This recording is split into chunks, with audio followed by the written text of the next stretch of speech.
ओम शांति। आज की प्रेरणादायक कहानी का शीर्षक है कर्म अनुसार प्राप्ति। एक बार एक राजा एक व्यक्ति के काम से बहुत खुश हुआ। उसने उस व्यक्ति को अपने पास बुलाकर कहा कि तेरी मेहनत, वफादारी व हिम्मत से मैं बहुत प्रसन्न हूँ, इसलिए मैं आज तुझे कुछ इनाम देना चाहता हूँ। फिर उसने कहा कि काम तो चाहे तुमने लगभग 500 रुपये जितना किया है, पर मैं तुम्हें कुछ इससे अधिक देना चाहता हूँ। वह व्यक्ति बहुत खुश हो रहा था। राजा ने उससे कहा, आज की रात तुम मेरे व्यक्तिगत कमरे में ही गुजारना। वहाँ सब प्रकार का कीमती सामान है, तुम्हें जो चाहिए वह उसमें से ले लेना, परंतु सुबह 7 बजे कमरा खाली कर देना। उस व्यक्ति की तो खुशी का ठिकाना ना रहा। वह अपने भाग्य को सराहने लगा और सोचने लगा कि सचमुच भगवान जब देता है तो छप्पर फाड़ कर ही देता है। रात के ठीक 9 बजे उसने राजा के कमरे में प्रवेश किया। अनेक प्रकार की आलीशान वस्तुओं, कीमती सामान को देखकर उसकी आंखें चमक उठीं।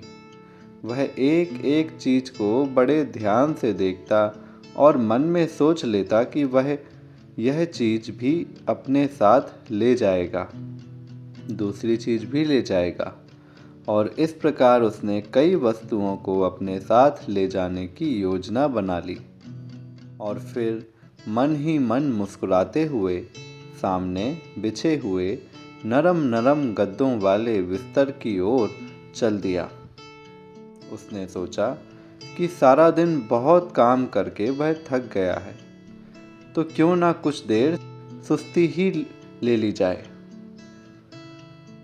और फिर ऐसा नरम नरम बिस्तर उसे और कहाँ मिलना था, और उसके बाद वह यह सब सामान इकट्ठा कर लेगा और सुबह होते ही सामान सहित कमरे से बाहर आ जाएगा।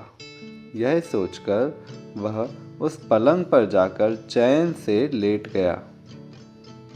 थका हुआ तो था ही, कुछ ही क्षणों में उसे निद्रा देवी ने घेर लिया। वह सोया रहा और इतना सोया रहा कि सुबह 7 बज गए।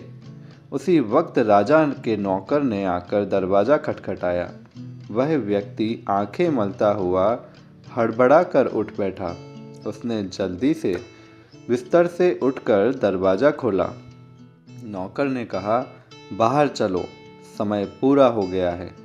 उस व्यक्ति ने घबराकर घड़ी की ओर देखा और कमरे से बाहर निकलते वक्त एक टेबल लैंप को ही खींचता हुआ ले गया।